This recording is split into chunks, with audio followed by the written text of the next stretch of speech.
Mark in the count. The swing arm now coming back as our countdown continues.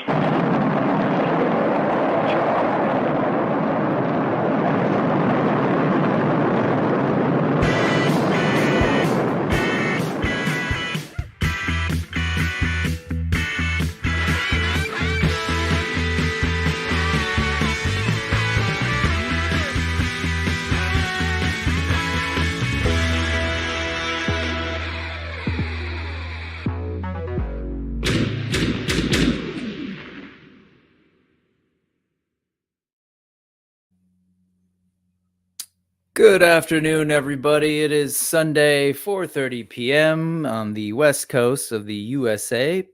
So it's time for the Brick Something News. If you're new to the show, news is used loosely. It's an acronym for the Needless Ephemera We Saw. So it means myself and a co-host, who I'll introduce in a second, are just going to talk about random crap we saw. Some of it might actually be timely news. A lot of it might not be, and we just want to talk about something. So that's what we're doing. And today, I am joined by Drew, the Toybox, dude. I hope you're not a Toybox. The Toybox of Doom. Man, I feel like I'm getting that Lago voice now. The Toybox of Doom from the Collection Nexus. I'm sorry. What's going on, Drew? Welcome to Brick Something. How are you, man? I'm good, man. All good. Thanks so much for having me. It's really great to be here. Thanks for having me. And yeah, it's exciting to get into it. There's some cool stuff to talk about out there. Yeah, definitely. And you and I think we got to meet face to face actually on an episode of Fig Bunker, and two. Was it two? Did we do two together? I forget, one or two. Yeah. Yeah.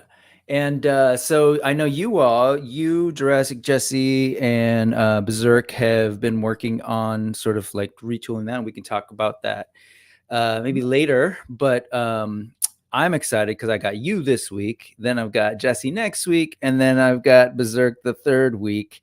And so Berserk's coming back for his second time co-hosting this, because you all got some good stuff in the works. Yeah. And we'll talk all about the Collection Nexus. But before we start, actually, it would be helpful, I think, for folks to just get a sense of like what kind of stuff are you into, whether that's the toys that you love and collect, but also just in general, what floats your geek. Yeah. So yeah, definitely action figures. You can see some of them on the NECA diorama behind me. And I'm into all kinds of scales and franchises. I have some 118 stuff. I have some 1/6 stuff and a ton of 112 stuff and 110 stuff from like NECA and Storm Collectibles and things like that. A lot of numbers. Yeah, totally. But I'm just a big nerd for like all these franchises, everything from Star Wars to Evangelion to, X-Men to, whatever, all kinds of stuff. I'm also a big gamer. I play a lot on Switch and PC and some PlayStation as well. I'm excited to sink my teeth into that Final Fantasy VII Rebirth. That looks so awesome. I could see Berserk in the chat trolling me a little bit, asking if I like statues. No, I only have one, and it's a statue of Tifa from Final Fantasy, actually. But yeah, I like a lot of different stuff, man. Anime for sure I'm into. But I have to say a lot of the animes that I'm into are kind of like the basic B animes, in the sense that like, the popular ones. I like, Demon Slayer and Dragon Ball Z and that kind of stuff. There are people who get way more into the weeds than I do, but I do really love it. Those are great. No, I guess I can understand when you're saying the basic B, but those are essentials and solid. I don't know. Yeah. Honestly, the only reason I know Demon Slayer is because my kid came home and was like, everybody's talking about Demon Slayer. I like it. And so we started watching it together. So yeah, all I mean is that those are the ones that kind of almost transcend the genre and kind of become a pop culture essence on their own. And just like anybody, the most casual fan kind of picks those up and enjoy them. Like with Evangelion, like if I was making a list of anime that I thought would be a good first recommend to someone who came up to me and said, hey, I want to get into anime, what do you recommend? Like I wouldn't put Evangelion on that list, but I would put like, Demon Slayer or Dragon Ball Z or something like that. Fair enough. Yeah, so a bunch of stuff, geeky things, and I know that over on the Collection Nexus, you all talk a lot about toys, and it sounds like I said, you listed a bunch of numbers. I know there's a bunch of different things you choose. I'm curious, is there anything that you're sort of like complete on, or are you kind of grabbing bits and pieces from everything? It's weird. I make my own little checklists, basically. Yeah. Like sometimes it's about a line that I'm really into. Like you'll see a lot of the Rumble Society stuff behind me. I have most of those releases, but I don't have every single one. And I don't even know if I'm going to go for every single one because there's some recolors and some things that I'm kind of like on. But I do get a lot of those. For example, the Transformers, I collect a lot of Masterpiece Transformers, and I don't get any Autobots. I just get Decepticons because there are way less characters, and it would just be way more of an undertaking to try to get all the Autobots. And I like the Decepticon characters more, particularly Megatron, Scream, and Soundwave. Those guys particularly I like a lot. So I'm not a super completionist, but there are little niches or little things where I'll try to complete a team or whatever. I do want to get all the Jada Street Fighter stuff, or at least not the player 2 colors, but like complete that team, because I think they're knocking it out of the park with that stuff. The bang for your buck factor with those figures is out of control. Totally. Yeah, I asked because I know you do have a lot, and I've been wrapping my head around even like, oh man, what am I doing? And it just in terms of I'm all over the place. But I think at the end of the day, that's kind of what I like. And I generally have like toys that kind of would work together. So there are some sort of genre limits. But I don't go complete either because there's just so many great things. So on that note, this show is all about looking at so many great things, and let's go ahead and start with that. But for those of you who are relatively new to the show, you'll see this sort of message here running along, and at the end of it is a URL, bit.ly/Brick Something News. That's a capital B, capital S, capital News. Just heads up. And there's a QR code over there by Drew right now. That'll take you, if you're watching on the replay, to a list of links. It's just a Google Doc. It's not like people have asked, like, are you getting money from the links? Like, no, it literally is just a doc. For me, it helps me organize my ideas for the show. And for everyone else, like it's kind of cool if you're looking at an old show, it's all there. Like I've just kind of listed out everything I saw. And it's actually for me too. It kind of helps me keep track of what I've been talking about and, just to look at this stuff. So I figure it's useful for folks to follow along. If you're watching live, I've got Thanos in the chat, the Thanos copter, who will be dropping those in the link. So thank you so much again, Thanos. And we can go ahead and get started. Cool. All right. Let's go ahead and do this. First, the first section is, let me figure out if I remember. Yes, I do. All right. We're going to go ahead and start with the scene. So let's take a look at what we've seen. The first thing I had up, and I know you saw this and you asked, hey, are we going to talk about that? Yes, we are. This is, so right now there seems to be a couple of different companies trying to do Warcraft stuff without the license. And a lot of it available on 5K Toys, which you're looking at. So really recently I got the Mithril Action. This just came in last week and I unboxed it pretty quickly because this one was like staring at me and was like telling me I need to unbox this. Don't wait like you normally do, Brick. But this is my first of the orcs of this scale. I think I have one from the sort of Star. Oh, I forget what they're called. Star Action, I think. They run a little smaller. But these ones, man, I'm super into them. They remind me of like a Storm Collectibles kind of build with the frame underneath and the rubbery. You have one of these as well, yeah? Actually, I have 2 of them. Boom. Oh my God, I love it. Yeah. And so those are both Mithril. Yeah. Yeah, these are the first 2 Mithril Action Studio, I think it's called, releases. This one without the helmet, I believe, is meant to be Thrall, from if you know the Warcraft series. Although if you don't, he could just be a generic orc guy. and then this one is like meant to be a warrior class orc with the dual wielding gigantic swords there. So and yeah, good. like you said, they're very much like Storm collectibles. If you're into Storm collectibles and you're into World of Warcraft, or you just like orcs, these things are pretty fantastic, man. I know not everyone is into the Storm collectibles rubbery overlay over the skeleton, but these are pretty good, and they fit in pretty well with Mythic Legions, even though they will tower over them. Though they can be kind of like a large brute sort of character in the orc army. But yeah, they're fantastic pieces. They come with a lot of stuff too. This guy does come with an unhelmeted head as well, and yeah, so yeah, they're pretty sweet. I agree that they are one sweet, two just like this one, especially for me because it's the sort of Blade Master mixed with sort of like samurai armor. I was especially intrigued by, and you're totally right. You can mix them in. So this is a Valiant Knight body. Ignore my weird mix of the Super 7 Thundercat stuff, if that's a thing. Oh, that's awesome.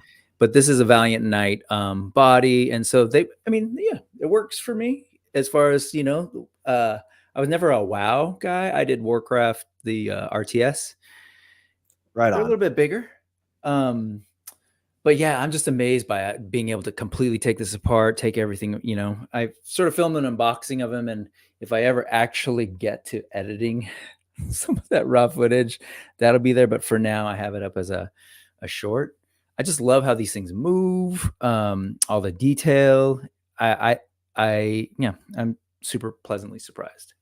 That said, Mithril Action is not the only game in town. This is actually Hero Toys, who I have that Illidan figure. I forget what they call it. I think it's a Demon Hunter or something on pre-order. Yeah.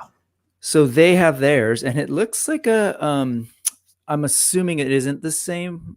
Well, it looks actually pretty similar in terms of the overall construction, but there seems to be something maybe going on a little bit differently for the abs on these, but same size.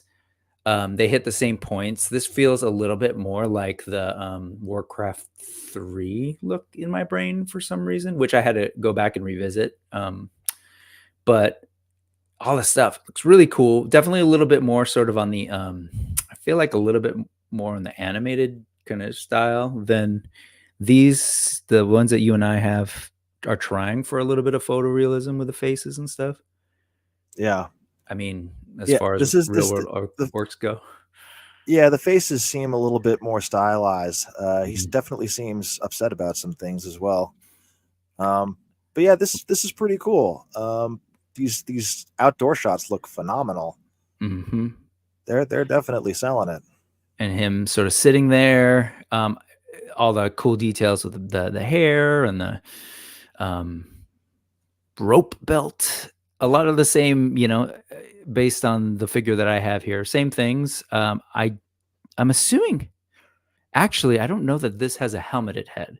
So this definitely feels more like the Blade Masters from maybe Warcraft 3. But it still looks absolutely amazing. I kind of prefer their sigil on this one than the one I have. But this is pretty cool. It's available, $5K. It's still up for pre-order, and the full price is going to be $70. So $10 deposit, $59 plus shipping. Releasing Q3 is the estimate for 2024. And then just, for the sake of completion, this is the one that is available right now. The one that I was just showing. It's a little bit more expensive, $80 total. This is the Mithril Action one. This is what I mean by that sigil. I'm assuming this is probably more of a WoW type version, but you can see everything that it comes with. All the armor is removable to get you this dude. Even the pants are removable, and he's actually got, full on sculpted legs and everything, like the ones you have underneath there. Just great looking. I honestly, from this portrait, this skull sculpt from the pictures, I was like, I don't know so much, but it's okay. I'm gonna have the sort of masked look, and then I got this one in hand and actually really, really like it, and kind of prefer it unmasked. Here's it masked. Yeah, Either way, I like the mask myself. I yeah. think that looks super awesome. It's wild though to think that neither of these companies have the license, and they're doing like these amazing versions of these toys that I think if you're into this brand, like, man, you're gonna be happy because these are great toys, great collectibles, great Yeah, tweet. that's pretty sweet. That's great. So you have your options, and options are rad. Let's go ahead and check out something that I know you wanted to talk about. What are we looking at here? So this is a reissue of the SH Monster Arts Rathalos, and Rathalos is kind of the flagship character from a Capcom game called MonsterHunter, for those who aren't familiar. And the game is pretty much like an action RPG. It's basically a series of boss fights. You go through the game and get a quest to go fight a monster with your friends. You go kill the monster, and it's a big gnarly boss fight. You get a bunch of parts from the monster, bring them back to town, turn them into better armor and better weapons to go fight a bigger, meaner monster. Rinse, repeat. That's pretty much the game. It's not super easy. It's pretty intense. It requires pretty quick reflexes and stuff. It's definitely not for everybody and has a bit of a learning curve, but it is a lot of fun to play with your friends if they all know how to do it. I know this figure saw this figure first when my buddy Berserk picked it up at the very first Toy Migos meetup at Frankenson's. Oh, He got this thing, and after that meetup, we all went out to lunch, and we all brought our figures to the table, and we unboxed them. We were all kind of passing them around the table oh and my stuff. god, that's So so great. yeah, it was really fun, and so that was the first time I got my hands on this because Berserk picked it up, and man, it's a pretty good figure. It's definitely not without its issues, but because it Yeah, I've has heard about the so joints. many, yeah, it has so many joints that like sometimes things can pop out, but personally I would rather have things pop out than break. And the range of articulation and the options you get with the wing parts and stuff offers for a lot of different display options, and it's just really cool. What surprises me though is that because this character appears in so many different color schemes throughout the game. Like there's a green Rathian, Mhm. and there's a gold one and a silver one, and all this kind of stuff. So I'm a little perplexed as to why we've gotten a new version of the main version of Rathalos as opposed to one of those different color versions. But Bandai works in mysterious ways, I guess. But this is a cool release for those who didn't get the first one. It comes with that Yeah. awesome flame effect. The paint scheme is a little bit different on the wings, and it's a pretty solid offering. So it's worth taking a look at. I Yeah. see Thanos Copter asking in the chat, how does that scale with other figs? Well, it's not really in a particular scale. The Right. first release in this line came with a little minifig that was meant to show how big a human is in comparison, and the figure is maybe like an inch tall or so. But I've seen people fudge these Monster Arts releases in with other kaiju releases from Monster Arts and city battle scenes and stuff. So it's really where your imagination can take it with these sort of mythical characters, right? Like mythical creatures and things. But Yeah. On that they're not note, really in a particular scale. this is just a quick review that this is from Steven's Toy Reviews. You can kind of see it in somebody's hand to get a sense. They're definitely, yeah, they're not like to scale with their human figures per se. If you're looking at Yeah. the game, the size of these things are in the game.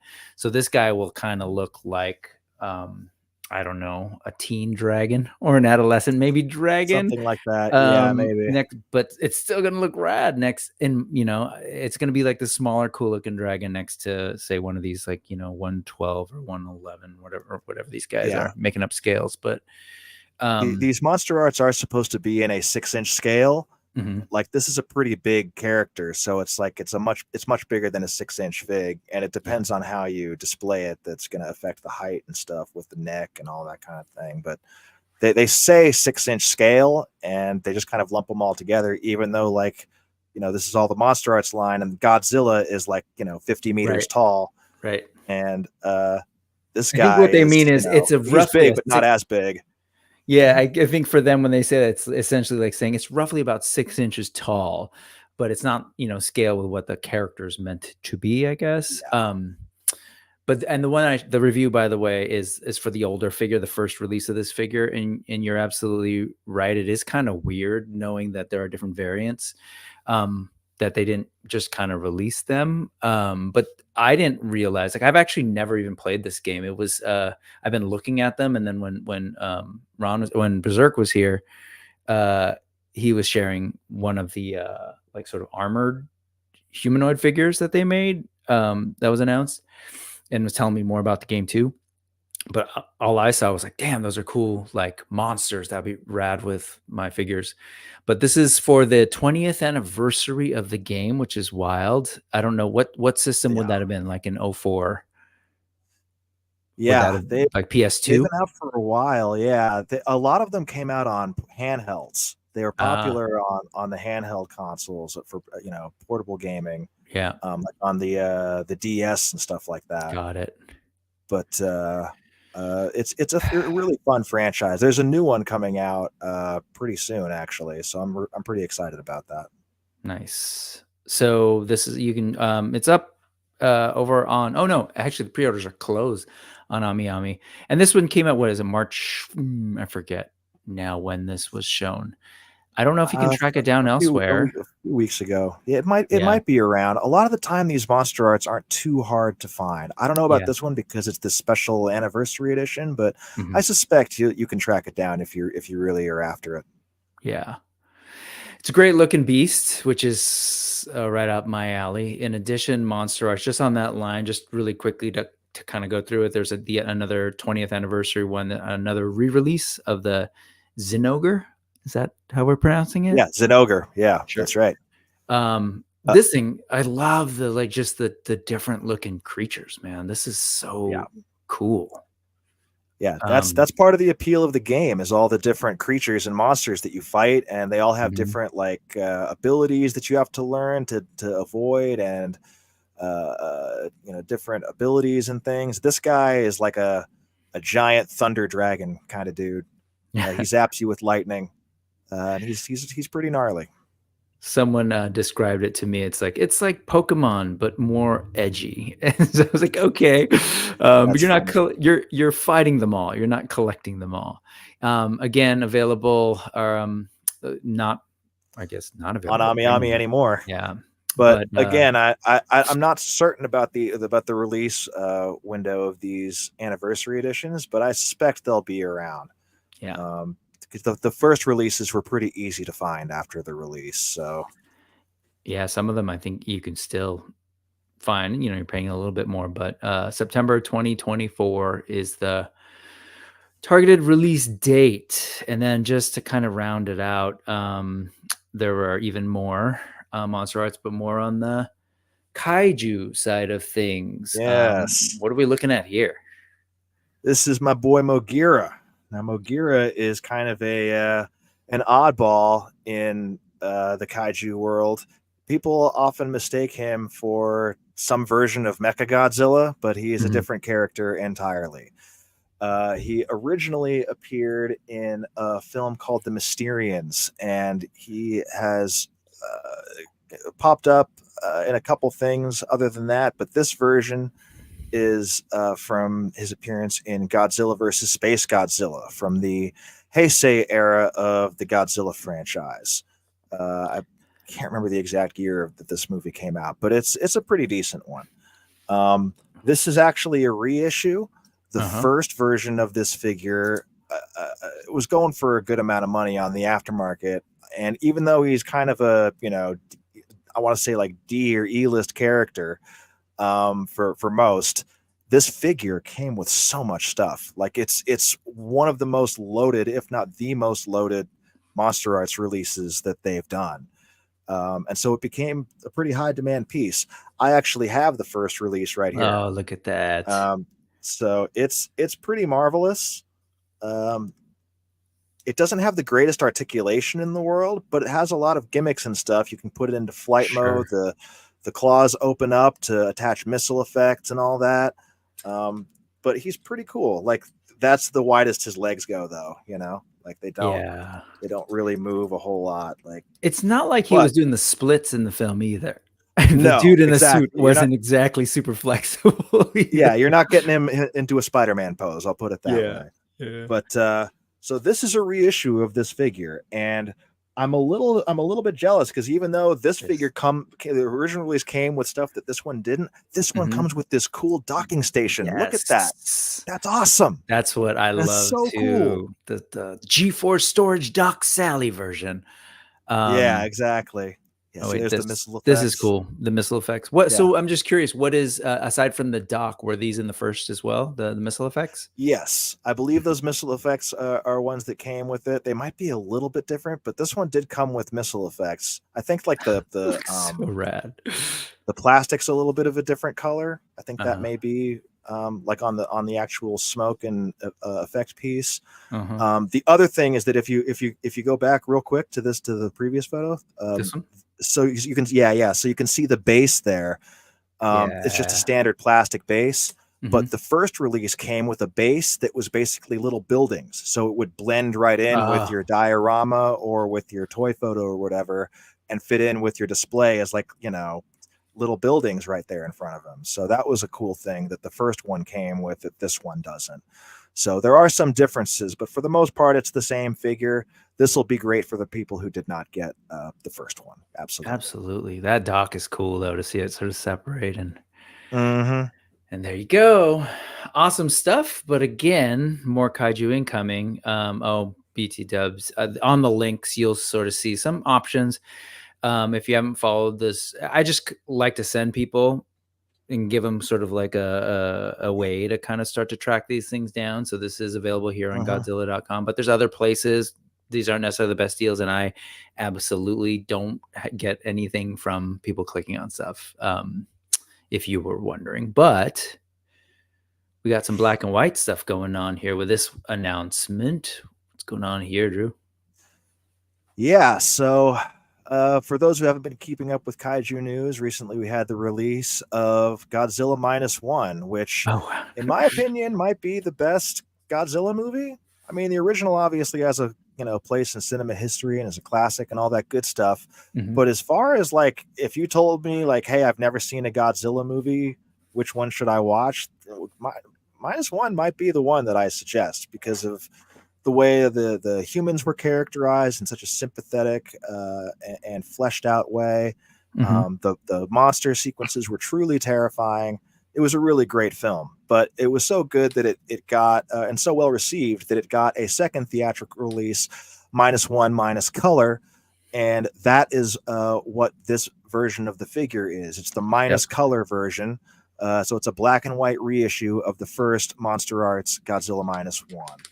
And I have the first one, so I don't know if I need this, because I feel like if I want to do a black and white toy photo, I can just desaturate it in Photoshop or whatever.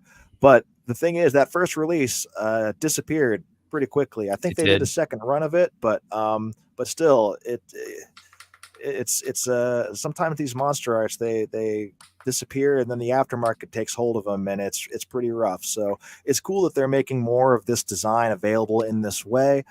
This is great for completionists who really loved the black and white version, or people who missed out, because this isn't going to be too different from the first release. It'll probably just be a slightly different paint job, a bit more desaturated or grayed out or what have you. So yeah, that's the deal. Looks great. It looks cool. It looks really cool. And it's a trip to me to think that, like, I don't know, Godzilla and Sun Wukong seem to be like the thing that is abundant. And I guess Warcraft orcs. There's a bunch of different people making them right now, so there's a lot of different options. But the sculpts on these are fascinating. They run a little smaller than I'm used to. I see the Collecting Brothers trolling a bit in the chat. I always recommend Roland Emmerich Godzilla for first timers. Not really. Sorry, I shouldn't have even brought that up. That's cool. So that's the That's funny. kaiju. Actually, no, you actually shared another link. Thank you for for that. Let me pull that up here. There was also some classic Godzilla action here. That's right. That's right. This guy. Yeah, Oh, so this is the one of I'm a my big childhood kaiju right nerd, in here. case you can't tell. Yeah, there you go. So this is the version of Godzilla from 1972's Godzilla versus Gigan, which it's kind of funny because it's really not one of the best Godzilla films if we're being objective about it, like at all. It's actually kind of one of the lesser ones, but it has some memorable fight sequences and some memorable qualities about it. And it's one of those ones that got shown on TV a lot. So there's a lot of people who kind of grew up with this film and grew up with this version of Godzilla. And also the villain who they just released, Gigan, is a very memorable character. He's like this crazy robotic chicken monster with a saw blade in his chest. So he was pretty great. And since they just put that figure out, it's really awesome that we're finally getting a 1970s version Godzilla with this release, because all of the other versions have been from different eras. So this is a Showa era Godzilla, but the first one that we've gotten, I believe, from the 1970s. The others have been from the 60s or the original version from 1954. You mentioned it being shown on TV. I'm curious. You're in the LA area, yeah? Is that right? Yeah, I grew up around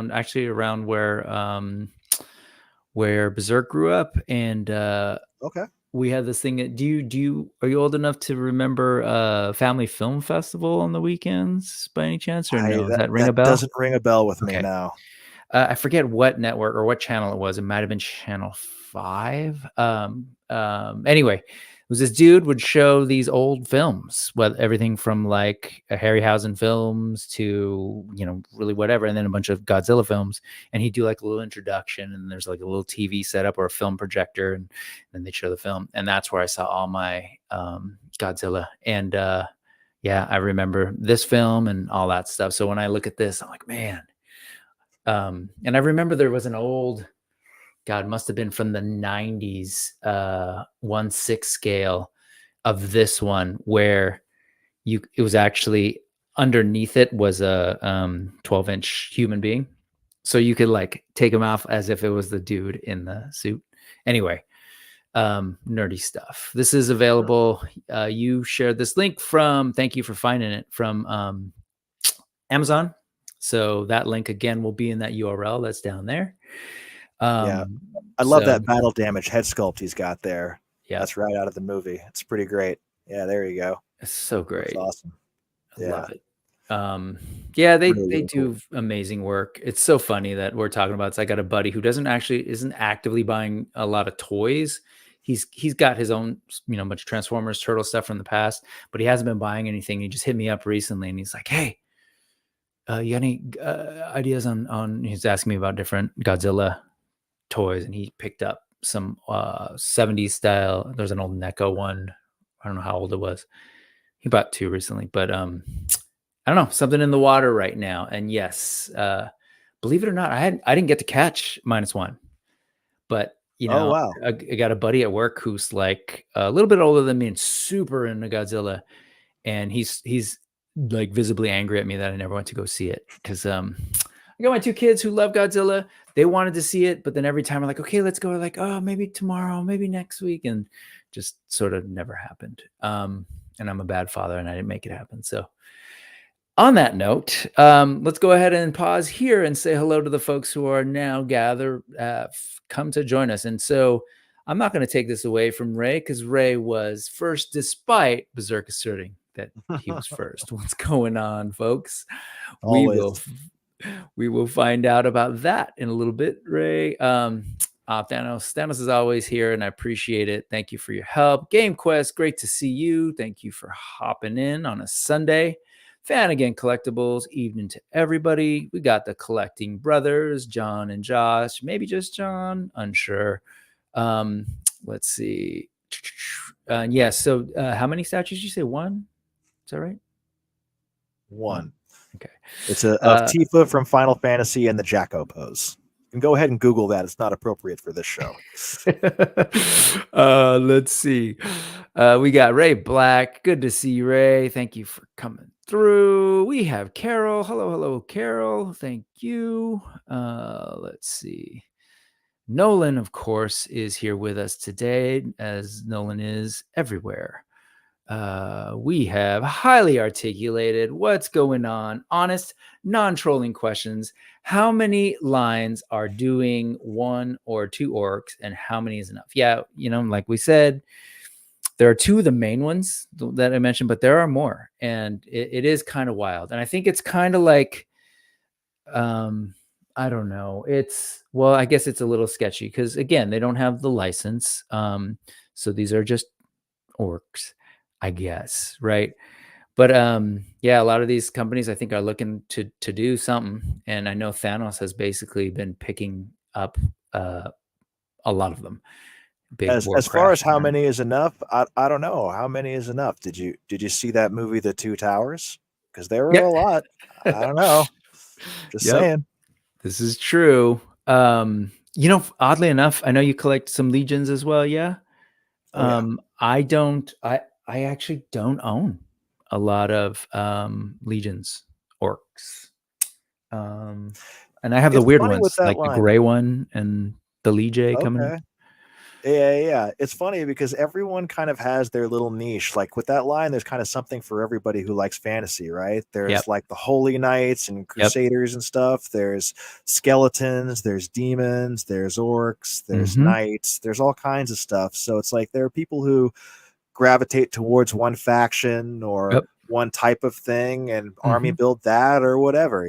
There's a lot of possibilities, and that's kind of one of the cool things about properties that aren't tied to an established movie or thing or series or something like that. Agreed. That your imagination can kind of run wild with it. Yep, and that's a beautiful thing. Legions is definitely just its own amazing phenomenon. Zio Adams is here. Good to see you. Okay, so is this a Monster Hunter? Yeah, he's talking about Yeah. Monster Hunter World and Monster Hunter Rise. Yeah. Those are the 2 most recent Monster Hunter. Yeah, Berserk and I and our other friend Darth Oprah, the 3 of us played a lot of Monster Hunter. Darth Oprah, love the name. You die, you die, you die. And let's see. Allison Troy, thank you for coming through. We got Red Exo Mac 5. Good to see you. Please offer me a pronunciation guide for your name. I am incredibly curious. I've always been curious. I've seen you on Mega J and wondering. And so, is it Red Exo Mac? Is it Red Hug and Kiss Mac? Yeah. Is it Red Zio Mac? I don't know. I don't know either. And I think that's, oh no, we've got Aaron. What's going on? Payne's Toy Samples. Great to see you here. And I think I caught up with everybody that is here. Thank you all for showing up. And I also wanted to shout out, it popped up earlier. I noticed when I checked out the link, but also thank you again to Brian Brink for signing up as the most recent channel member. I appreciate that. Don't know that Brian's here today, but if you are here, Brian, let's talk charts for the AWOK Kickstarter, because I am kind of curious myself. I don't know if you're familiar with Brian Brink, but he does a lot of that, tracks a lot of the HasLab stuff and offers the charts that are often sort of on, I think it's on the Geek. It is on the Geek Dad Life website where and he's got a lot of legacy data to sort of see trends and stuff. Number of backers and how the campaigns are doing and stuff. And timing and like, that's pretty awesome stuff. Yeah, definitely interesting metadata. I have, I think, like 5 HasLabs and 2 more on the way. So I definitely have backed a few of those. Respect. I myself have only done 1 and came close. Was it a Star Wars one? It was not. It was oh, wow. It was the one that I couldn't resist, man. It's like, again, I don't collect a bunch of things, but how can I resist a Galactus? So that's where I went. Anyway, right on. Mezco is not something that I know a ton about. The only Mezco, is this true? Yeah, the only Mezco I have is probably one of the least representative of what Mezco does, and that's the Mosquatch. just because I think it's such a cool looking character and fits right in with Swamp Thing and Man Thing and Moss Man and Treebeard. Absolutely. But was it a week ago now, or maybe 2 weeks ago now? Mezco Toys Fair 2024 showed up, and I saw you showing off your Bartholomew. That was a recent pickup on the first episode of the Collection Nexus. Yes, correct. That Beautiful. was the big drop for this. You know, they usually do one big exclusive drop that, you know, sells out immediately, and for this one, it was the red Bartholomew Vex variant. Yep, and it's gorgeous. So that's a Crimson Goat edition, and I think yeah, I do have it here. I can send to your cookie. We can do that. So it's gone. You've got it. Oh, so cool. Look at that his cult robes. Sanguis Minimus. Right? Nice. Do you have a ton of Mezco? I'm assuming. I see the skulls behind you, but like, is that a big line that you're into? Yes, very much so. Particularly this Rumble Society stuff. Just whatever it is, the aesthetic of it, the quality of the figures, the amount of stuff that you get, just the vibe that these things have. It just resonates with me, and I just love them. So, I mean, it would probably be quicker to name the ones I don't have than the ones I do from Rumble Society. Man, this is my favorite stuff too. The Rumble Society stuff, like the original characters are just fascinating. Is there oh my gosh, what is it? Not Ahab. What's the name of the dude who the Nautilus? Captain Nemo. Yeah. There is they do a Captain Nemo, right? Yes, yes, they've done a Captain Nemo and like a crew 2-pack as well. Yes. Is he a part of the Rumble Society? Or is that sort of a separate thing? He technically, yes. They have marketed him as a Rumble Society release, which is a little odd because he's from 10,000 Leagues Under the Sea, but you know, whatever. I just public go domain, with it. baby. Yeah, exactly. It's like this is ours now. Okay. That's fine. But yeah, that's the cool thing about these is they create their own stuff, and in that case, take properties. I mean, really, like the Baphomet kind of thing is also obviously something that exists in the culture. But I love that and all of these characters are fascinating. I mean, Gomez, of course, like I know he gets used and reused, but I think it's such a fascinating character in the way they've used him in even like the Mork. From Orc, kind of like all the cool little nerdy nods to like, especially to old nerds like me, to see that and then see him in a mech and see him as a Sith or a Jedi or whatever. All those kinds of flips on existing stuff. I love.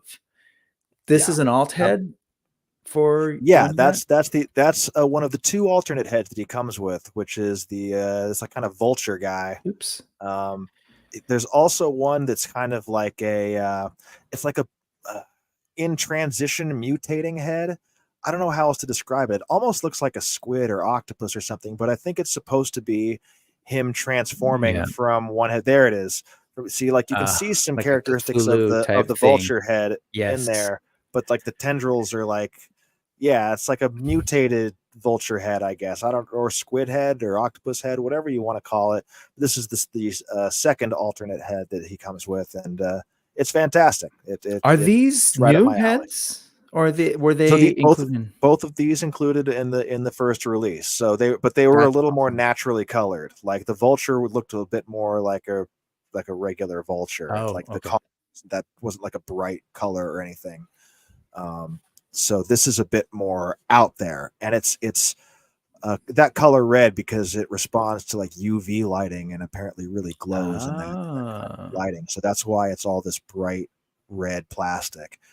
But it looks fantastic. I'm very happy with this, and I'm happy I was able to acquire one because they're going for a fortune now in the aftermarket. It's great. The accessories are great, like this little sort of weapon, organic, very very Cronenberg. It's so good. Magnetic. They're magnetic, man. It's fantastic. Magnetic. Oh, and so it says in pose hands or on head. So on head, I'm curious, where does the magnet? It's like it's shooting out of his forehead or something? Like right out of his forehead. Yeah. That's amazing to me. And I love Mezco stuff. Like they also announced a bunch of other stuff that's part of their IP or part of their licenses. And it's cool. Like, don't get me wrong. I love this stuff. Some of them I wasn't as into, but like at the end of the Yeah. day, that's cool. But I'm like you. I'm excited by the stuff that they kind of do for themselves. But Yes. are you at Absolutely. all into these? Any of the other So licensed yeah, stuff? the Batman, the Batman the animated series ones, I'm pretty interested in. I think the Batman head is a little weird. Mhm. There's some characteristics about it that aren't quite animation accurate, which is a bit off-putting, but the Joker looks great. Mhm. Not really into the MDS Roto Plush Wednesday. I mean, it looks quality, but it's not really my jam. Nothing against the Addams family. Um, the Damien's kind of interesting. I kind of have an interest in this living dead dolls line. That guy. He's super Creepy. creepy. Yeah. Look at him. Yeah, I Yeah. love it. It's a little too doll like, but I kind of like that because there are a lot of people who find dolls to be super terrifying just as is. So I don't know. Have an extra creepy doll like that. It's great. The other release is Sadie, and I guess these two are the first releases that they've done with a revamped articulation scheme, Oh, and some new engineering to make them. It's kind of like a revamped version of the line. I'm keeping an eye on that. The Miles, the internet was having a field day with that just because that head sculpt is so weird looking and the proportions yeah. are so wonky. People were not feeling that one at all, especially because there's so many really good Good Miles ones. offerings out there, like the Sentinel and stuff like Yep. that. Like, Yep. Yep. I don't know who this is for, but I wish them well with it. Whatever. Yep. Um, yeah. But yeah, I'm The with you. Go for it. Go for it. I was just say the Goonies thing is cool. I'm not into 5 points of articulation stuff, but Mhm. um, it looks good. I mean, I like the Goonies movie, but I don't necessarily need this personally. What about you? Question just in terms of Mezco. I don't either, but I'm happy that like this is still a thing that people are caring about. Yeah, But I'm curious what's because again, I don't follow it well enough. Like when they do something in 5 points, is that an indication that they might do that in their other formats too? Or that's a not really good necessarily? question. I don't know about 5 points specifically, but if you go to the next figure in the list there, which is my personal favorite, yes, here, my boy Art the Clown, funniest clown of all time, as you can tell by that look on his face. Yeah. So this guy, they actually did, I think, two different Jesus, versions that of him. face.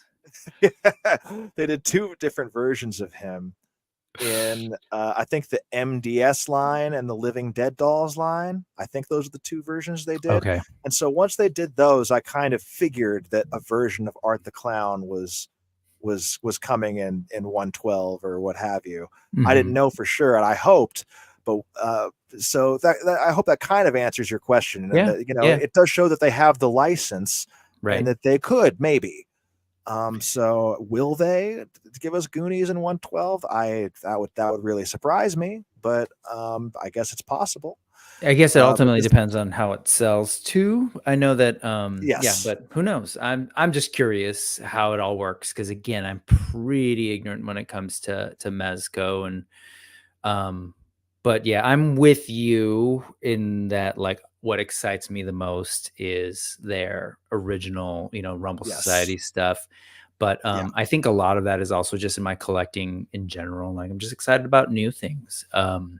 But I also think that you can totally tell. It's like when the designers aren't necessarily like, like this, right? There's, like you said, they put this out there and then people are all kind of all over it. And, you've got to deal with the licensor, get their approval. You've got to deal with the fans who have this certain expectation, not to mention competition with like all the other figures of this IP that are out there. I'm sure it's got to be exciting to be like, can we just do like Goat Dude with vulture transforming face? Yeah, let's do it. There's a freedom yeah. in that. And it shows honestly, like in the what comes out, you can tell they're just loving it. So I agree. I anyway, agree. that's Mezco Um, Toys fair. Sorry, go for it. yeah. Well, Anything else? I was gonna say there's only two other things they dropped. One of them is that MDS scale. Uh, God, what's his name from Chucky? Uh, This is after the Seed of my Chucky, time with Glenn. Chucky. Yeah, this is their kid, Yeah, I'm assuming. Yeah. yeah. So Oh, I'm Jesus. really just into like the first 3 movies. The other ones are okay. They're a little sillier. I've heard the TV series is good. I haven't checked that out. So this is a pass for me, atop from being in the MDS line. Like that's not something I collect. But the last one is that Captain America. Yeah, so I know a lot of people are excited about this one. Mhm. They're doing a lot of cool stuff with the Marvel line lately. They just put out that Doctor Doom that a lot of people are happy That with, and looks that amazing. Fantastic Four set that people are happy with. Mhm. So hopefully this follows suit with that and is a great release. So Yeah. there you go. That's pretty much all the drops that they did. I love the classic stuff for sure. I have a love for it. So I like that it's here. So yeah, it's good stuff. Let's go Yeah, ahead and a lot of switch fun. gears a little bit so that's Mezco's something that I'm not very familiar with. Something I am a little more familiar with is Animal Warriors of the Kingdom. Oh, hey, they made it. There we go. Oh yeah, they made it in the middle of the night. And there's a couple of things like really like I've been spending a lot of time talking about it. Friday night I was with Mega J, just kind of breaking that down. Ooh, I should add that link. And that was sort of my like first like, oh yeah, how do I talk to this about people based on like the questions that I even came up with as I was going through this and sort of seeing people struggling with.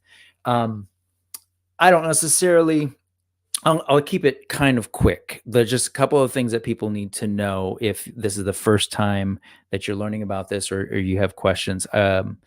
First, it launched last Wednesday, which is a big day for AWOK as a brand, period. And I'll get to that in a second.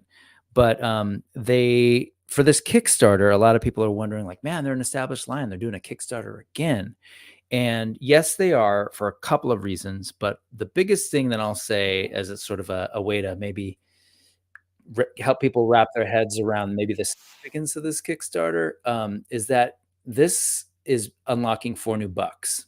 And so if you're familiar, for the folks, if you're familiar with how toys are made and the expensive tooling, et cetera, it's a lot of money to, this is a line that barely people got into their hands last year. That was the first year we had them in our hands. And at that time they released the main buck with a lot of parts reuse, as well as one sort of bigger gorilla.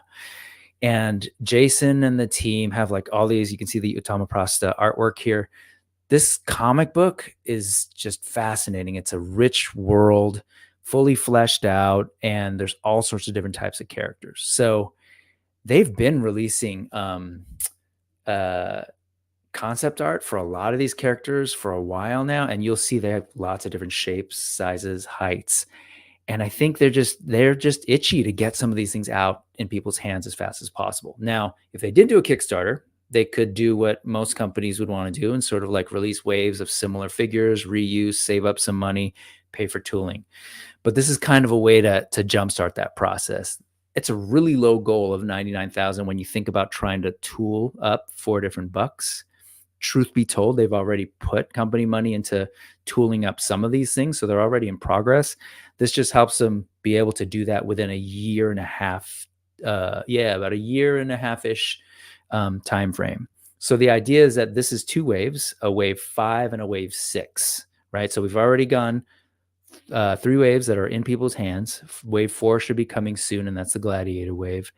And then wave 5 and 6 are these new bucks. And essentially we're talking bundles, right? So wave 1 is really this lizard, what they're calling the cold-blooded buck. And there's 2 figures in that, as well as this weapon set that is a bundle that when the Kickstarter launched, you would back a bundle and then you could add on individual figures.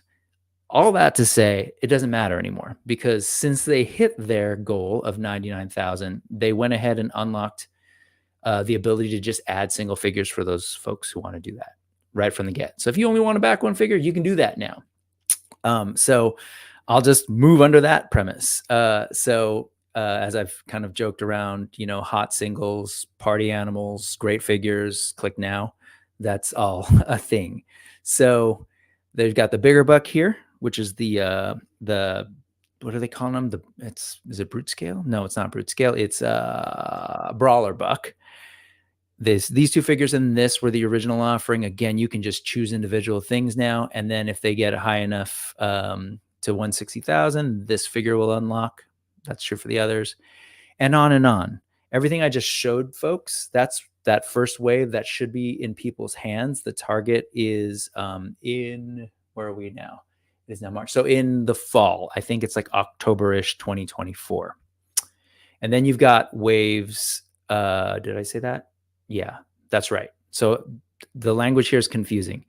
Technically, it's waves 5 and 6 of the toy line. But for this Kickstarter, this is what they're calling wave 1. That would unlock. That would be in people's hands in the fall. And then the second sort of set of figs are targeted for spring 2025. Roughly, they're saying May. And so that's the Rogue Buck, which gives us the ability to finally get women in the line. So you'll see those here, and there's another unlocked woman army builder figure in Jessa. Nice. And then it also unlocks a new Speedster Buck, which is shorter than the original Buck, a little more thin and slender. And that's what you've got with this rabbit that, by the way, has articulated ears. You've got Boone, yes, with his robot arm, showing pirates, the world of pirates in the toy line. And that's it. 4 brand new Bucks. You got the weapons packs. This is the unlockable figure. And then if I can just quickly get to, this is a special that's available. Yeah. Are you attracted to transparent, translucent, and glow in the dark figures? It's case by case, but this definitely looks very cool. Like a Force Goes Pale. I'm into it. Exactly. It's totally Force Goes Pale. I am not a big translucent or transparent glow in the dark person. I've got some. I'm like you, I guess, case by case. I know there are folks who are just like, I'll grab anything like that, which is cool. I have a friend like that for sure. So this is, it's not exclusive to the Kickstarter, but they're calling it an event exclusive in that it'll be sold here in the Kickstarter and then at cons, not available online. So that's a thing. And then at the end of the current unlocks, and I want to stress this, currently the highest unlockable thing is at 260,000. And that's this figure, which is a Raven that they've shown concept art of before. What I'm hearing and understanding from the from Spiro is that they've got all sorts of stuff ready to go, depending on how this goes. So there could be additional unlocks, and I'm bringing that up because in the this is interesting. I'm not. Is it because I'm not logged in? Oh, that's fine. So I currently am looking at. I'm just skipping past all the waves, and you all can look at the numbers yourselves. But I just want to, well, let me start here. If you wanted to go all in for all the figures that are currently available, meaning none of the unlocks, that's $325 with a retail value of $402, right? Cool, great. But what if the stuff unlocks? And this is what I'm looking at here. There's a $650 Epic all-in, $40 to ship to California. Don't know how I know that. Because I found out. But here's the deal, and I'm excited by this because this includes, it says here, potentially more than 13 items subject to the unlocks, meaning that it's everything that's available right now, plus anything that gets unlocked. So if everything gets unlocked and you did this, you are getting all of that with the potential of it saying up to $991. Like if you add in everything, which is wild. If you think like, okay, $690 shipped, do the math. That's like $300, right? Not encouraging flipping at all. But hey, that just the heads up is that if you're interested in these figures and you want to back in, like if you're really hardcore into the line, you might consider this is an option because as I said earlier, they've only shown unlocks up to a certain threshold of 260. But the commitment is if they unlock anything else in your Epic all in, that's included as well. So I'm taking the time on my channel to shill because I am personally invested in this unlocking everything for it to truly be an epic unlock. So I will get off my soapbox there. No, And it's cool. What's your favorite figure that they've shown? Like, is there a of the standout for you? I actually would say they're all pretty great. Like there are a couple. It's hard for me to say one, but visually speaking, I'm really Mhm. attracted to this guy. Yeah, The lizards are awesome. The colorway I think is really cool. The way that reddish with a sort of orangey highlights on the face stands out against that blue armor set. I agree. So that's where I'm Yeah, at. for me, it's this one or the chameleon guy. Ah, Yeah, the chameleon guy I think that is thing is really rad. cool. That Articulated guy, eyeballs. yeah, yeah. Oh, that's fantastic. That, Um, yeah, I love that. articulated Um, jaw. really Oop. cool. I did not back the first campaign, but I did double back and get the what's his name, Blight, after the fact. Yes. Yep. And I got the villain head pack because I really liked the head pack, Uh-huh. the head that was included in that for him. And Mhm. I'm really happy with that figure. I was surprised at the quality, honestly. Like, it's really well made. The articulation's good. Like, it's a good line. It's a really solid line. If you're on the fence on these, I'd say check them out, man. They're really cool. Agreed, man. When you get them in hand, they're definitely a toy line that I fiddle with. It's it's definitely a hand candy kind of thing.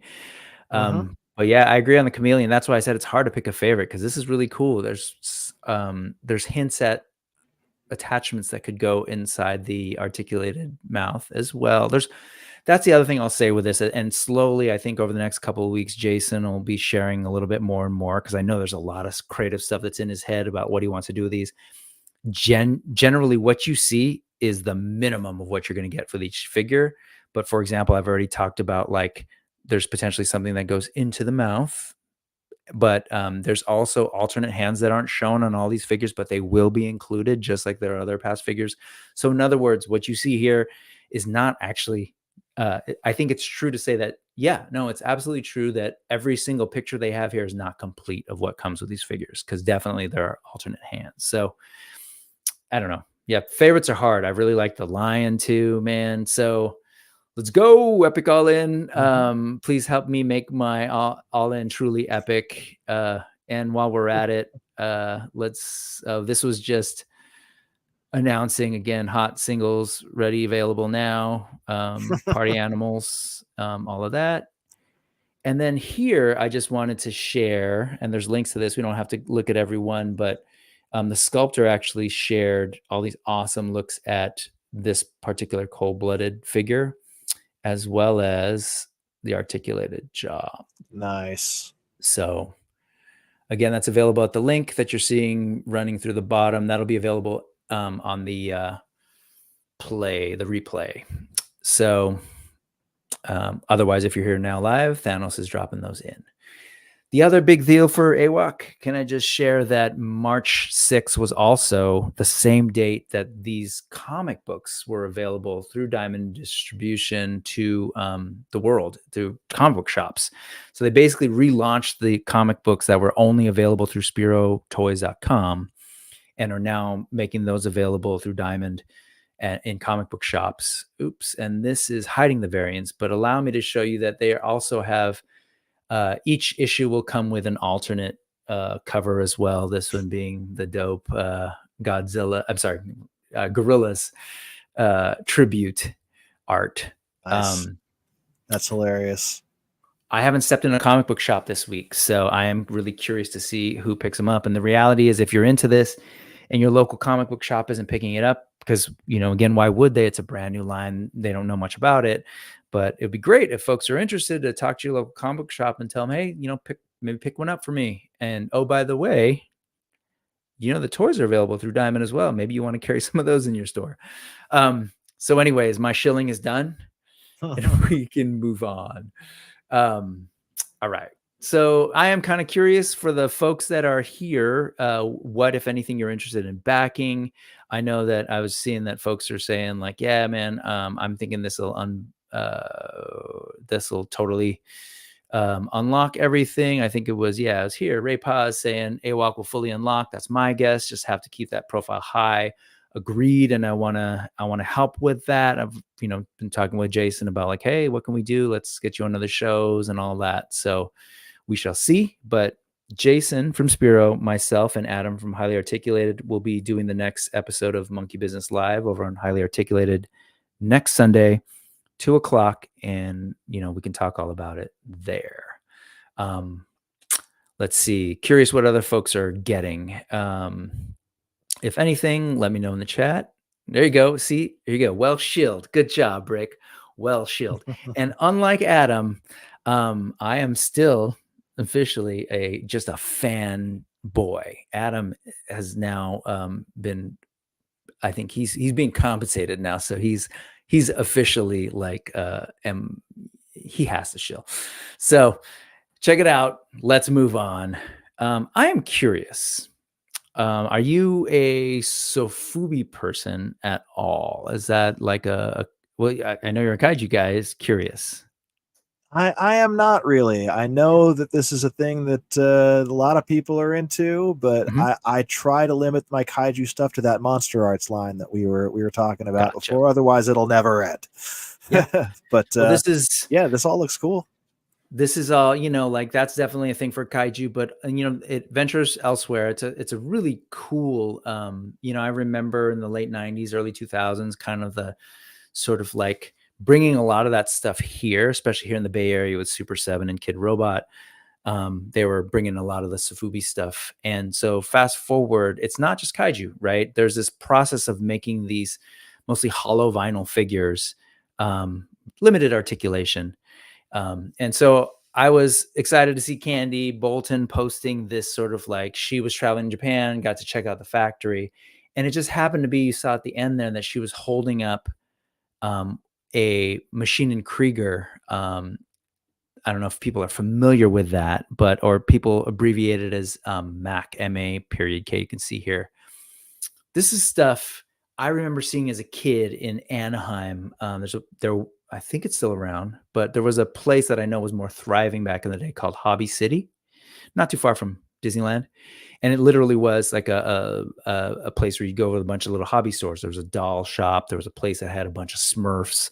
There's a place of model kits, Japanese stuff.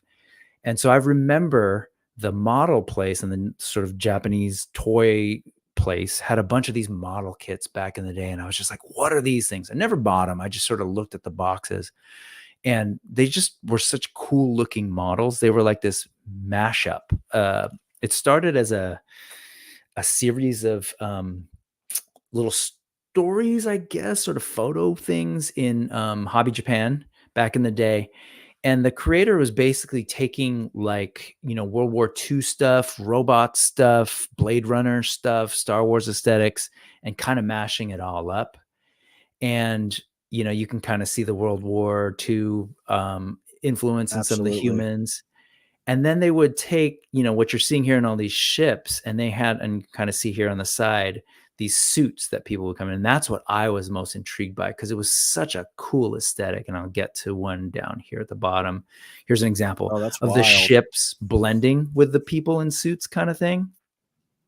Yeah. That's definitely an interesting design for sure.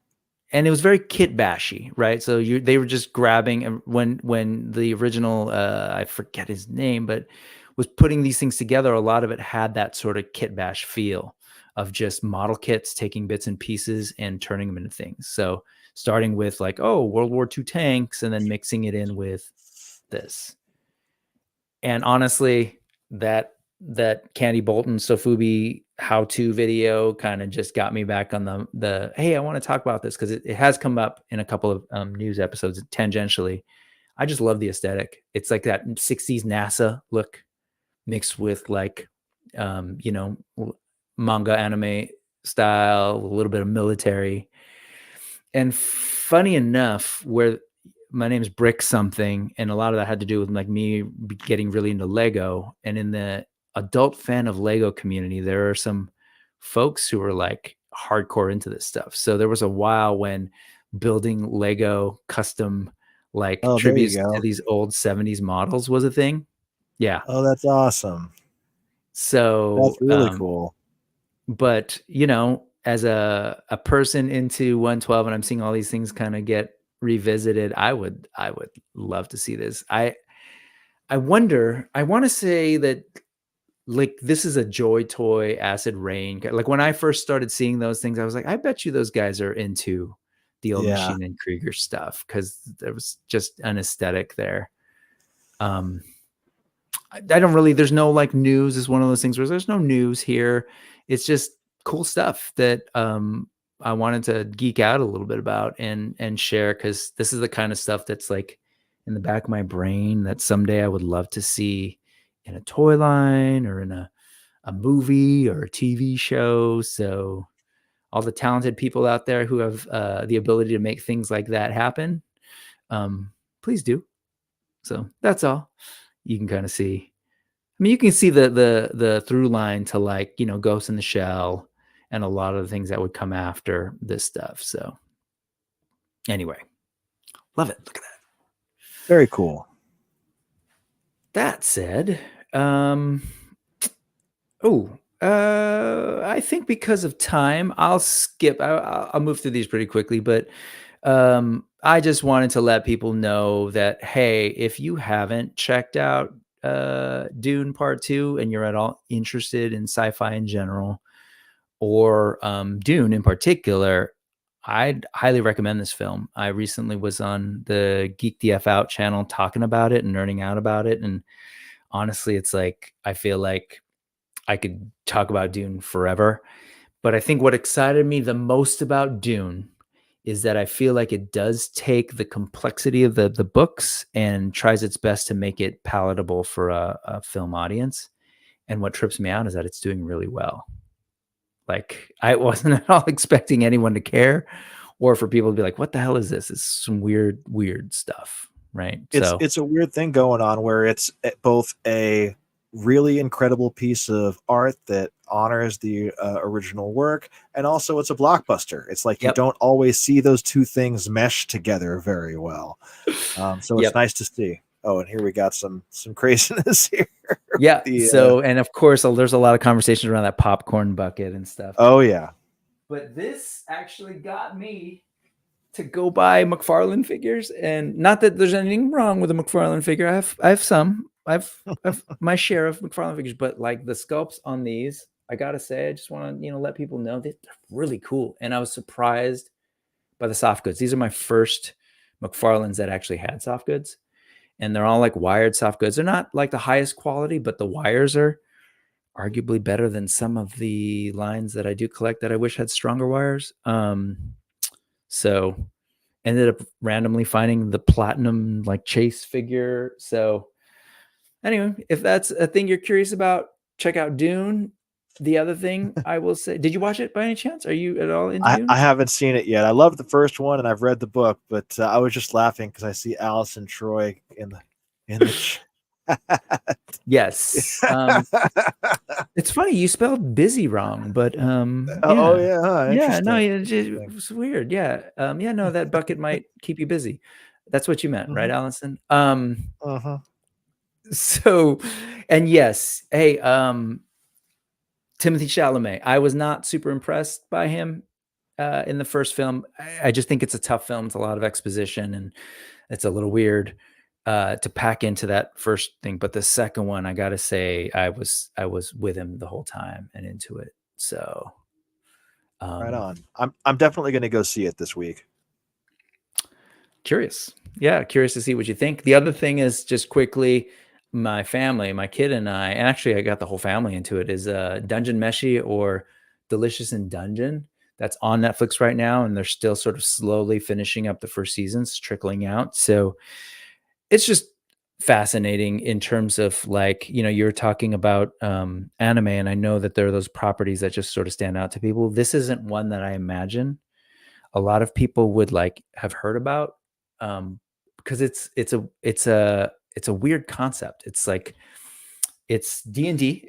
It's like, you've got your party of people going into these dungeons, but there's this component of like learning the culinary arts by learning how to cook the different monsters that you encounter and their healing properties and all that. And so that's what ends up with this crew. And I'll sort of leave it that general, but there's actually a lot of fun, like culinary stuff in there. And my family and I are like, ooh, that looks good. Like, so I'll leave it at that. It's got a lot of heart, and it's definitely just one of those more like quirky anime, I guess I'll say that. Nice. And if you're into figures coming from I forget, it's Figma. Through Figma. They announced that at Wonderfest. So anyway, check that out. How you doing, man? How are you holding up? Yeah, just chilling, kicking it like a wild donkey. Yeah, we're nerding, kicking it like a wild donkey. I like that. Let's see. Where do we go next? I think we could go ahead and let's take a quick look at some photos.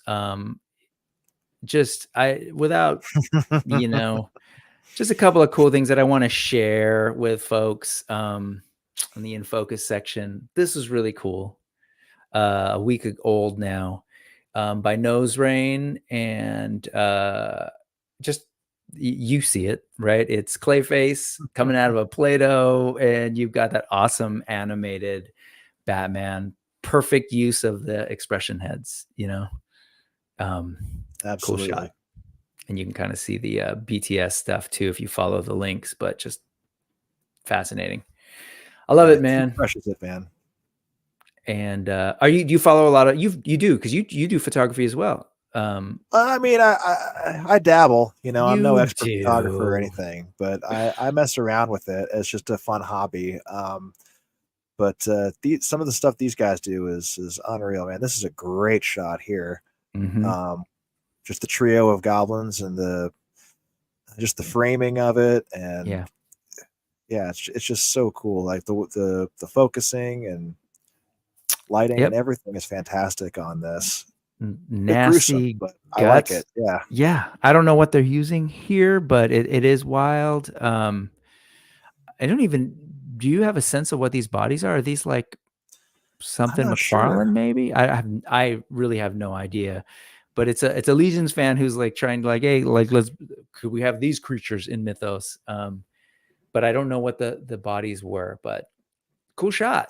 Like again, and people trip on like pins and stuff, but it's like, man, I'm not looking at that. I'm just looking at the overall composition. Like you said, all the stuff in the foreground, background, just setting up a cool composition, cool story. Definitely. Let's take a look at a couple quick ones too. This guy, man. So I could go on. Like if you go to Johnny 1300s, are you familiar with this person at all? I don't think so. I was unfamiliar up until this week. One Six Shooter Trevor was sharing a bunch of stuff, and that episode in particular was just like introducing me to these amazing photographers. But I just dig how like this looks really like a movie scene or a movie poster. Super cinematic. I love all the use of this dio. I don't know if this is something that's bought or made. I'm assuming made because it seems super. The caption says it's made by what was it? Grime City. Grime City. Okay. It's fascinating. Like just the little drink every time I say fascinating, but the little punk flyer and by the way, if you're unfamiliar, this is a phone booth. Like back in the day, we used to walk into these things and drop in coins, or use a rig dialer. Anyways, so yeah, I think this is really cool. And that's a Mezco, one of the Rumble Society characters, yeah? Or no? Yeah. It's from a subline called Hoods, which is like street characters, but they've only done this one so far and a few recolors of him. So we'll see if they follow up on it. It's cool, man. I love it. And again, with those, these photos just blow me away to really sort of show like how well some of these figures are. That from a quick glance, that could be a person or something in animation. So like the fact that the soft goods sit that way, I don't know, it just sells the realism. And look at one more, actually two more from him.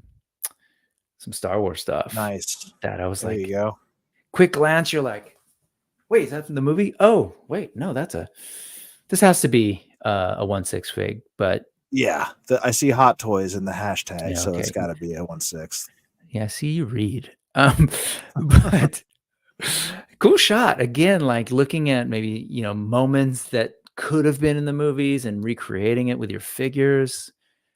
Like it's such a fun person to be into this, a fun time to be into this hobby. And then of course, this one, you'll bring Captain Solo and the Wookiee to me. Very nice. Yeah, man, way to sell these toys too. Like, I don't know, For sure. good stuff. So, all right. I do want to show, let's see, a couple of quick customs just because I haven't looked at a lot of custom figs in a while. And this is an Origins body put together with an AWOK head to make Cringeor.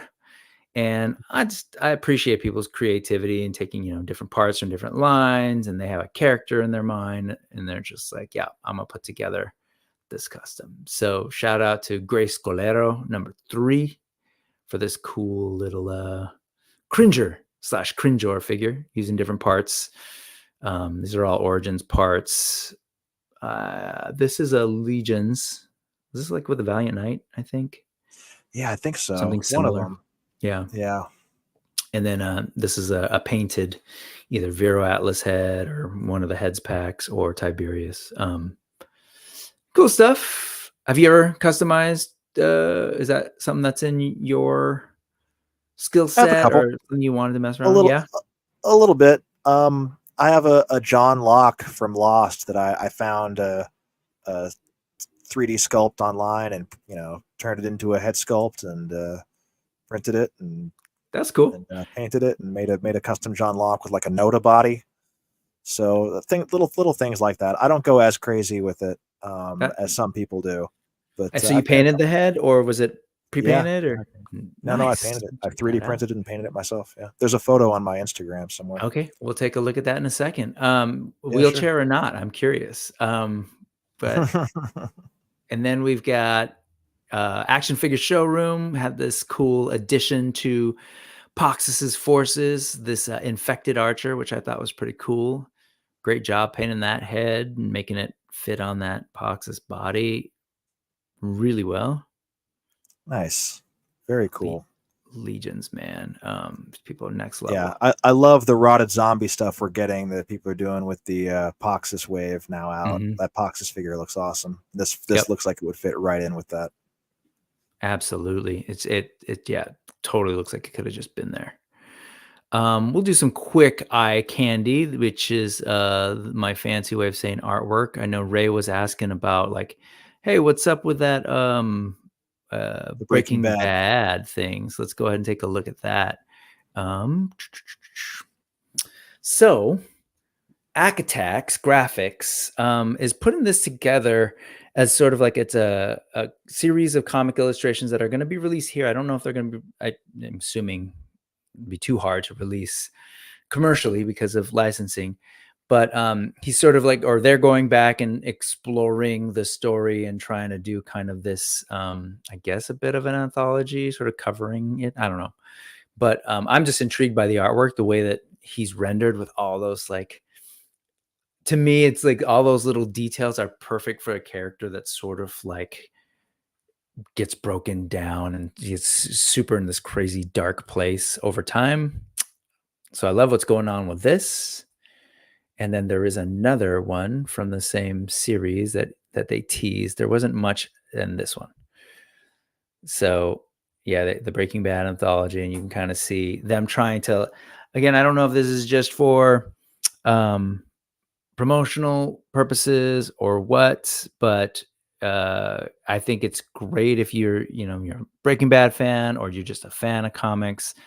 I love looking at sort of the panels and the way this artist is choosing to kind of like relive moments of the story through serial, images. So look at that, all the detail. Yeah.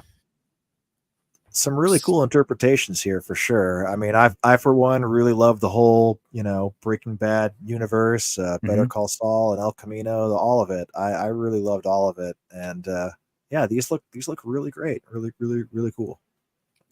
I love to nerd out about all sorts of things. Toys, definitely, and for me, like ultimately, toys, movies, shows, etc. That's all like fodder for potential toys. So let's go ahead and start wrapping up a little bit. I'll start the "That's What's Up" section, where I look at maybe one person's work a little bit more in depth, a couple different pieces, and then I want to talk a little bit to you about your stuff and what you've got going on. But first, I want to freak everybody out with some weird ass AI stuff. So AI, yes, this is all AI generated. I want to let people know, and so there's all sorts of issues, and I would love to engage in that conversation elsewhere. That said, I am intrigued though when people like as sort of like almost like as fine artists, right? Are like, I have this concept and are working with the technology to kind of communicate an idea. And I love this notion of going back. This reminds me of my childhood, man. I was born in 76. So it's a little bit like before me, but in the early 70s, really at the end of the 60s, there were these things like the Sid and Marty Krofft, like these puppet type shows on TV. And clearly the drug culture of the time might have informed some of the creatives who are writing and developing this stuff. And I kid you not that this stuff is extra creepy, but this is probably not that far from what you would have seen in those kinds of shows. There was a show called HR Puffin Stuff, for example. Use your imagination, but just cool, creepy stuff that's coming out of this person's prompts, I guess, when working with the AI. Oops, not that. And so there were two other ones, or actually a couple more. So that's again, these are all, I'm assuming, on the same when you see a series of images like the one we just did, they're all from one prompt. This totally looks like something that's like, of the era of that old Batman show. But Yeah. again, yeah. So you'd be surprised if you want to go down a rabbit hole, go look at old 70s shows, and you'll find some things that really aren't aesthetically too far from this. This definitely pushes it a little further, but you'd be surprised at what the stuff that was out there that was real. So just weird stuff. I don't really have a purpose here, an intention, but just, man, look at that. Oh, that's messed up. Again, there's the three. Yeah, I'm assuming this is all from the same prompt. This is the era of like coming out of the 60s where they did have marionette shows or people in suits shows. Like for some reason, I don't know, Japan got lucky and got Kaiju and Ultraman, and we got this weird kind of stuff. Obviously, this is not being real, but there definitely was stuff like this, like your Land of the Lost. And I was gonna say the Slee Stacks or something. Like just some weird stuff for sure. That Slee Stack was a part of that sort of that Sid and Marty Krofft. That was all by them. That's a series of like weird stuff. Again, people in suits like this. So I just love that this person's using AI to kind of capture that look. This all absolutely looks like it could be of that era. I'm sure that's probably what's fueling a lot of like the AI, the data that it's pulling from. But it's so fun how it's like again, I'm sure people were creeped out back then, but now when I show people some of this stuff here or the actual shows, a lot of folks are like, I've shown it to my kids. They're like, wait, what are we looking at? And I was like, yeah, this was a show that your uncle and I used to watch as kids. And that's probably why our brains work the way they do. And then last one, not that one. You familiar with like Thunderbirds Are Now or Thunderbirds Are Go? Yeah, with the marionettes. Yeah. And so, that's what this is sort of. Oh yeah, there we go. Cool I stuff, like that he's just he's just won an Oscar, I guess. That's pretty fantastic. I'd like to see that movie.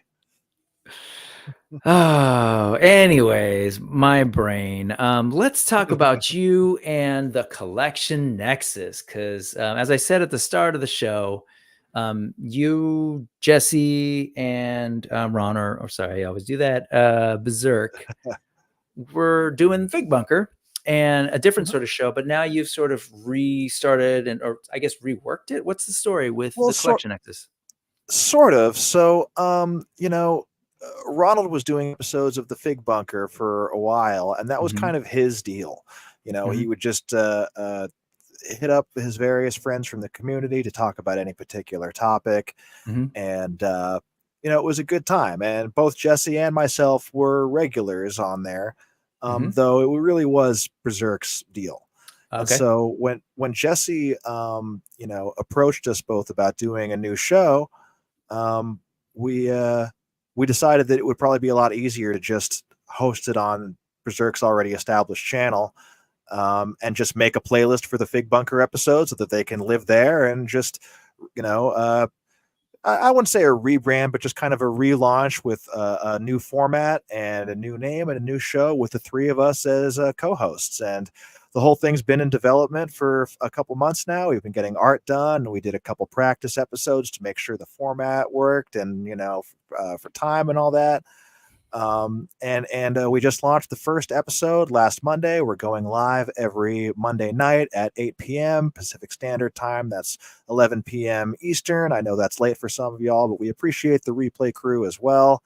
And the first episode was with just the three of us, so that everyone can kind of get to know us a little bit and understand the format of the show. And our second episode is tomorrow night. That's Monday night, with our first actual guest, and it's going to be our very good friend, Mr. Adam Van Wickler from Toy Migos and Gentle Giant Studios and all that good stuff. And what's what name does he go by online? Playing with Myself. Oh, okay, yeah. Sorry, I love when people mention that. Yeah, no, super talented guy, hilarious to watch in general, but just the work that he does too, and the sort of experience that he brings in, as well as his mouth, which is fascinating. I love it, man. He's super fun. So that's awesome. And then are you sharing who else is coming out, or is that sort of you keeping that close to the chest? Honestly, the thing, we're not keeping the guest list like secret. We're gonna announce the next guest each week, and promote who's gonna be on the show and all that throughout the week. I just can't remember exactly who's on the show after Adam. I think it's Customs by Machu, but if I'm wrong, please don't hold it against me. Nice. But regardless, Jesse handles the booking for the show, and he has got a great slate of guests coming up for the next, 2 months or whatever. We've got some really cool people from the community coming up, so I'm excited to talk to them. I'm excited about the show. It's going to be a great time, so I hope everybody checks it out and subscribes and likes and all that self-promoting jargon. Yeah. And that's all linkable from the description, as well as right after the show. I'll put those links into the document, and that'll all be live. And then I guess just to close out, you do have, you're active on Instagram, and you're mentioning that you do have stuff of some of your customs as well as your toy photography, although you're like being kind of humble and shy about your work. But so this is all over at the Toybox of Doom, one word. But so what it does end up here? How do you sort of decide what you're going to share? That's a good question. It's not like every figure I get gets a photo, but just sometimes I get inspired with an idea, and I just go, hey, what if I, had the mech from the Void Wars picking up vapor while he was firing a gun and trying to spray paint the canopy or whatever. Sometimes I get an idea, and sometimes those ideas come from messing with the figure.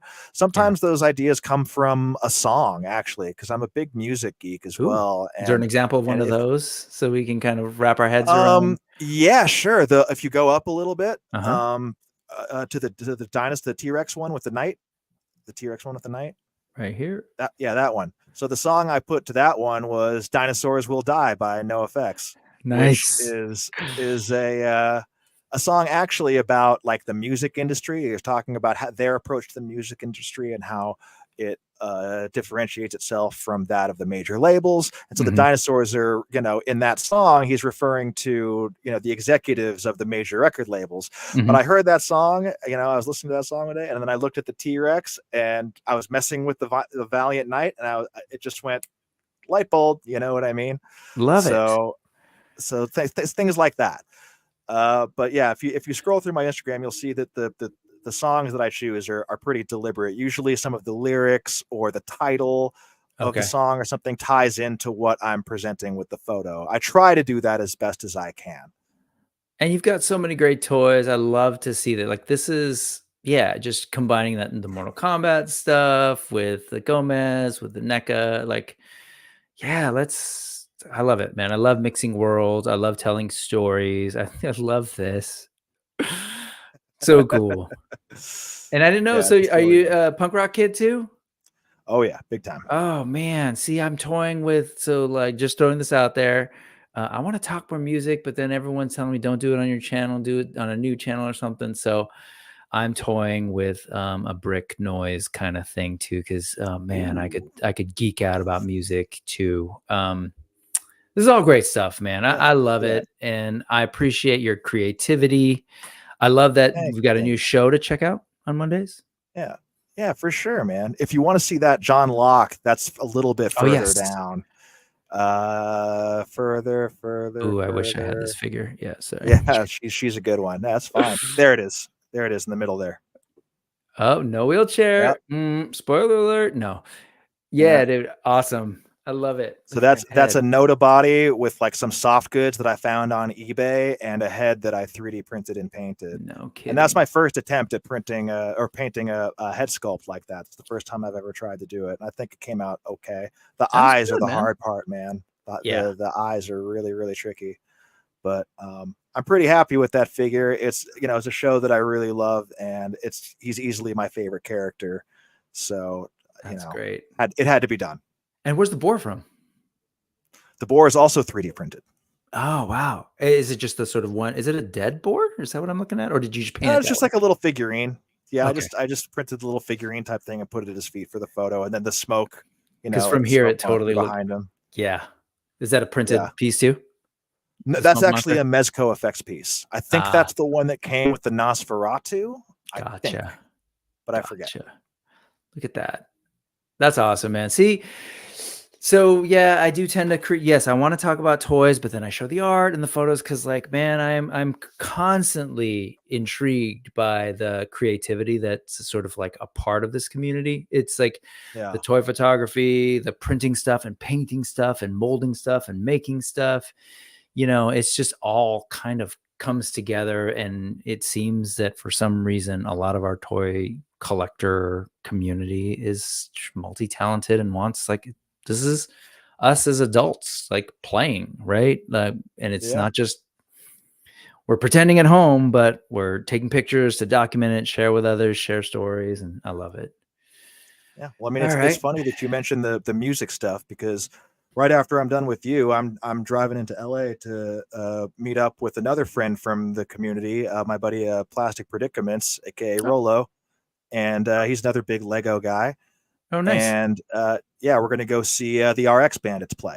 Oh, wow. Um, yeah, and it's the 20th Awesome. anniversary of the Resignation album, which I think is their best album, and they're gonna play the whole thing start to finish. Oh yeah, Oh, there's man. me and I Adam was gonna at say Gentle Giant. perfect Yeah, tease for next for no for tomorrow. yeah, tomorrow. Yeah, yeah. Tomorrow There we night, go. 8 p.m. Pacific, 11 p.m. Eastern, over on the Collection Nexus. Yeah, the channel completely changed names now. So it is actually, if the URL, yeah, the URL is now, should take you there. Anyways, the Mhm. description has all that. Congratulations on the new show. Folks should definitely go over there. If you're not subscribed, please do so. I'll see you all Monday night, and we can all be chatting in the live chat, watching these guys hang out. Um, I'm sorry, I'm just laughing at you two with masks on, like, Yeah. and Jabba doesn't care. Although they probably should have put a giant mask on him. I'll tell you, just I know we're getting to the end of the show, but just Yeah, real quick, yeah. I gotta tell you, when I went down there, because it was still in COVID mode, Uh-huh. there were a lot of desks that were empty, but their computers were still on. So they were working from home, but you could see what they were doing on the monitor at their desk. So it was almost like a phantom working there. So you'd look over and you'd see some digital sculpting happening in real time, but there's nobody at the desk because people were working from home. But it's like That's connected so that creepy. it was really wild. Yeah, they were like But it was remote a working so that yes. oh my God. I never so you thought can about that. see yeah, it's pretty wild. But Adam was super gracious and super cool when I went down there. Everyone was super nice. It was a really great day, a really great time. They're doing some awesome stuff over there. That's awesome. All right, folks. Yeah, sorry I wasn't up on the chat. We were just sort of talking a lot about what's been going on and just what's in the news. And so forgive me for those of you that were live, but thank you. I saw that folks were here chatting, and I apologize. That's definitely something I need to work on, is managing the live chat and the show. But man, Drew, I appreciate you coming through, the first of 3. Again, Yeah, next thanks for week. having me, man. Absolutely. And I'm glad this worked out. This is perfect. Yeah, we were kind of toying with like, should it be all 3 of you on one? I was like, no, let's just do Collection Nexus for the next 3 weeks, and let's just go. So, all right. It's awesome. So to everyone, I hope you all have a wonderful weekend. To Drew, I hope you have a good time. I don't know if you're gonna jump in a pit or relive your glory days as a youngin', but have fun. It's Be entirely safe. possible. Is it like a venue where it's like that? Is it general admission, or is it It's 1720, so it's almost like a big airplane hangar is what the place kind of looks like, honestly. Yeah. That's awesome. All right, folks. That brings us to the end. Again, all of the info is going to be at that URL that you see slowly creeping at the bottom. But also, if you don't want to wait, there is a QR code over here. So check that out. And I hope everybody has a great week. We're done for the day. See you next week, 4:30, for the next edition of the Brick Something News. Cool. Thank you again to Drew. We'll see you all. Peace, power, all of those things. Thank you very much. Thanks, everybody. Always fun. Let's